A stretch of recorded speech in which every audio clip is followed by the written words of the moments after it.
Tayo kong umiyak sa harapan ng mga bata. I really don't want to get emotional. Gusto kong masaya lang kasi it's a celebration dapat at hindi dapat may mamuong emotion doon na maiiyak ka or something. Ngayon po ay andirito po tayo sa aking beloved alma mater during elementary.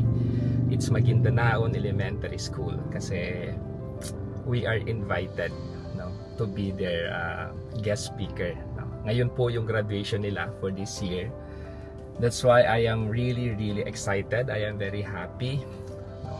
Alam mo, I don't know, pero it's really a dream for me to be able to share inspiration.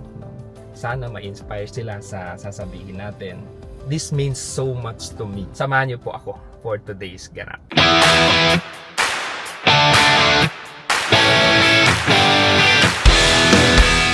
Our commencement speaker in today's event is a computer engineer by profession, an entrepreneur.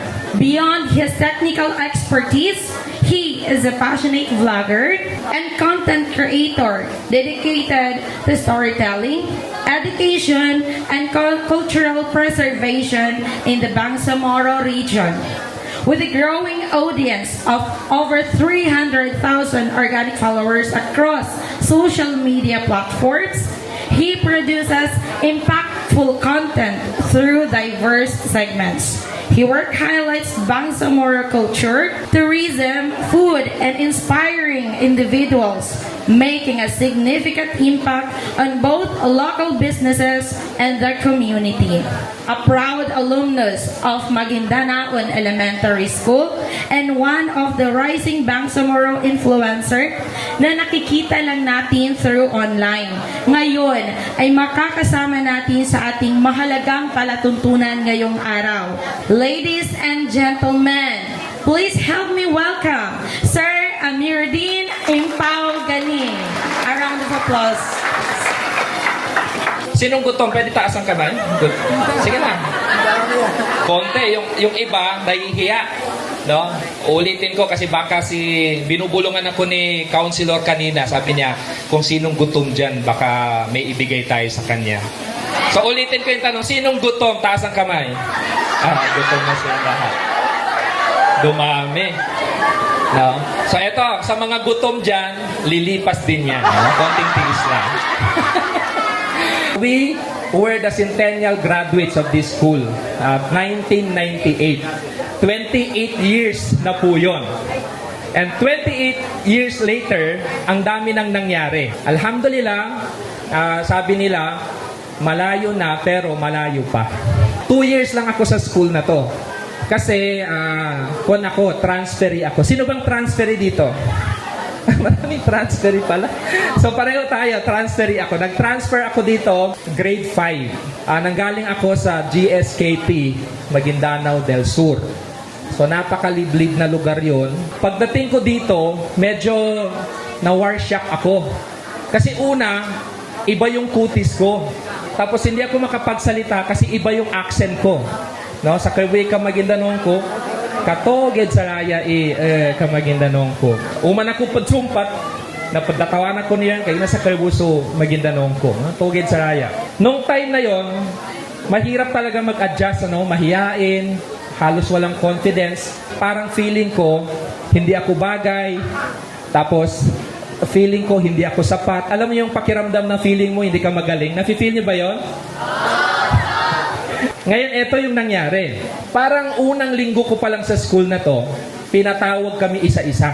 Ang section ko that time is grade 5B. So, ang teacher ko si Ma'am Armela Bansilio, teacher pa siya that time. Tapos, nagulat ako kasi tinatawag pa isa-isa. Kasama ako sa tinawag. Tapos, paglabas ko, merong isang tao na nag-aabang in the name of Tong Amado. Kilala niyo ba si Tong Amado? Ay, hindi nila kilala, no? Si Tong Amado was the late choreographer ng Sining Pakalagyan. Ngayon, ang ginawa nila, isinama ako sa dance troupe. Kami po yung first batch ng Sining Pakalagyan, cultural dance troupe. Doon ako unang na-expose, na doon ako nagkaroon ng confidence. Doon ko na-realize na kahit palang mahiyain, pero pag pinush mo yung sarili mo sa bagay na takot ka at nahihiya ka, doon mo marirealize na kaya mo din pala. Doon kami natuto sa disiplina, no, na kailangang magsikap. Natuto rin kami on competitiveness. Kasi lagi kami nasa competition, no? Manila, Davao, Cotabato, kung saan-saan. May sayaw, may drama, may kanta. Tapos nananalo kami. Napalakpakan natin ang Maguindanaon. Kasi etong school na to very competitive. Maliit lang siya pero kayang makipagsabayan to sa ibang school. No, hindi lang dito sa division natin, kahit sa ibang school pa, kahit sa ibang lugar. Kaya be very proud na galing kayo sa school na to. At higit sa lahat, ang natutunan namin is natuto kaming maniwala sa sarili namin. Naniniwala ba kayo sa sarili nyo? Oo, dapat maniwala kayo. Kasi sino pang maniniwala sa iyo na iba kung sarili mo nga hindi mo pinapaniwalaan. Ngayon, mula sa batang mahiyain, unti-unti akong nag-grow.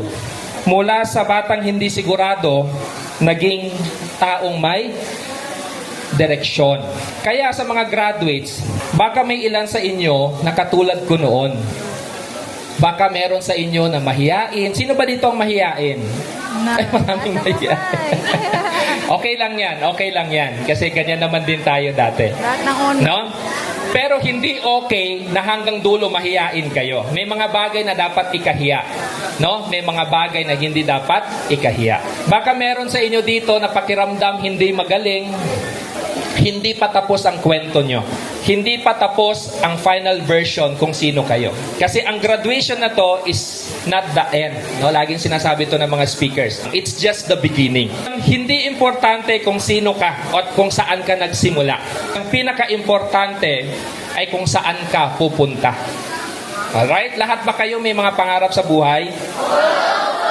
Yun yung importante, kung saan kayo pupunta. Ano yung gusto mong maging. At kung gaano ka katapang na ipaglaban ang pangarap mo. Willing ba kayong ipaglaban ang pangarap nyo hanggang dulo? Kasi along the way, susubukin kayo ng panahon. No? Alam nyo, ang buhay hindi madali. Sinasabi ko to sa mga anak ko lagi. Ang buhay hindi madali. No? Lalo sa panahon ngayon. So, susubukin kayo ng panahon. Pero, wag na wag kayong sumuko. Tuloy lang. Pwede kayong pagtawanan ng ibang tao.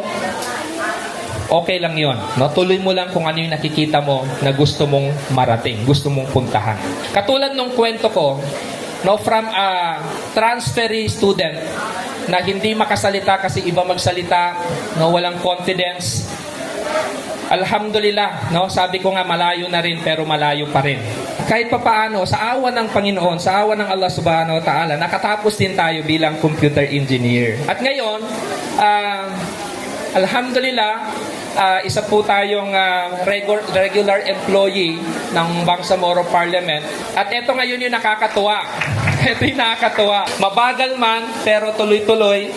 Meron na po tayong more than 300,000 followers on Facebook, on TikTok, and on YouTube. No? Kahit pa paano, meron na rin mga nanonood, may naniniwala na rin.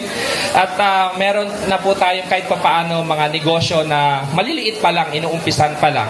At higit sa lahat, yung batang yon ay isang taong patuloy na nangangarap para sa pamilya. At lahat ng yon ay nagsimula dito. Dito sa school na to, Maguindanaon Elementary School. Sa paaralang ito na hindi lang nagturo ng academics, kundi nagturo ng values, kultura, disiplina at pagiging proud kung sino ako bilang Bangsamoro. Proud ba kayo bilang Bangsamoro? Oo, kahit ang hirap ipaglaban ng Bangsamoro, maging proud pa rin tayong Bangsamoro. At sa paaralang ito, hindi lang ito school para sa akin. Ito ay pamilya, ito ay pundasyon. At sa mga magulang, maraming salamat sa inyong sakripisyo. Actually, itong mga parents talaga yung dapat na ina-award ngayon, no? Kasi sila yung mga nagsakripisyo talaga. At sa mga guro, na kayo yung tunay na bayani sa likod ng tagumpay ng mga batang ito. Ito mga teachers, palakpakan natin yung mga teachers natin. Parang mahina. Parang yung mga teachers natin dahil sa mga pagsisikap nila, deserve nila ang mas malakas na palakpak. So palakpakan natin sila. Ayun. Parang deserve nila yung isang masigabong palakpak na may hiyawan. Go! Sa mga graduates, pangarapin ninyo ang malaki. Huwag kayong matakot magkamali. No, along the way, marami kayong mga pagkakamaling mangyayari. Huwag kayong matakot magsimula ulit. No? Pag nadapa, bangon ulit. Ang masama, nadapa ka sa parehong spot. Kasi kung na yon, hindi na yon wais. No? Katangahan na yon. Alright? So dapat kung nadapa tayo, then tuloy lang yung laban. Kapag dumating ang araw na kayo ay nagtagumpay, huwag niyong kalimutan kung saan kayo nanggaling. Huwag niyong kalimutan ang paaralang ito. Makakaasa ba kami doon? Okay, muli, congratulations sa inyong lahat. Assalamualaikum warahmatullahi ta'ala wabarakatuh.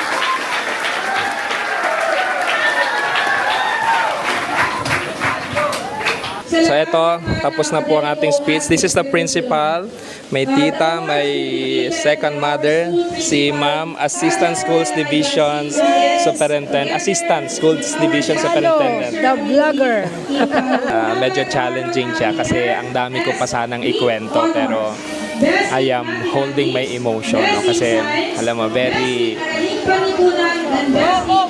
emotional tayo when it comes to sharing our memories sa lugar na to, no? Kasi dito talaga tayo nagsimula. So yon, alhamdulillah, naitawid na hindi tayo naiyak, although medyo nanginginig-nginig yung boses, pero okay na yon. So eto, mag-out ako agad-agad kasi meron tayong another engagement, no? Resource person po tayo ng training organized by BWC at ng Bicto Barn. So eto, paalis na po ako ngayon. Alright. So eto, nandito na po tayo ulit sa sasakyan. Alhamdulillah, it feels great. Alam mo yun, yung mga batang yun na nag-uumpisa pa lang sila sa life nila. I really hope na nakapag-inspire tayo sa kanila kahit konti lang. Or kahit hindi sa kanila, kahit doon sa mga parents or ibang audience doon. I really hope na kahit paano may mapulot sila doon sa story na sinare natin. Ang dami kong gustong ikwento. May pin-prepare ako na speech ko, na guide, no? Pero hindi ko nasabi kasi hindi nyo na naitatanong, mababaw lang po talaga ang luha natin. And I easily get emotional sa mga bagay-bagay, lalo pag may involvement ng mga people na importante sa akin. Like, gusto ko sanang i-grab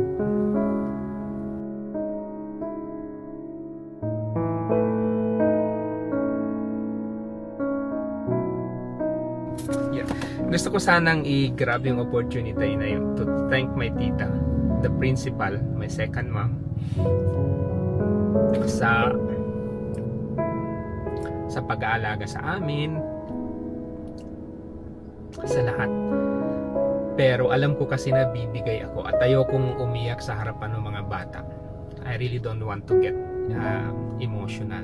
Gusto kong masaya lang kasi it's a celebration dapat at hindi dapat may mamuong emotion doon na maiiyak ka or something, kaya pinigilan ko. Pero I hope pa din na nakapag-impart tayo ng essential story that could spark, inshallah, inspiration doon sa mga batang nagtatapos. So once again, no, thank you for inviting me, and congratulations sa lahat ng graduates, sa lahat ng parents, sa lahat ng teachers, sa lahat ng people na bumubuo sa Maguindanao Elementary School.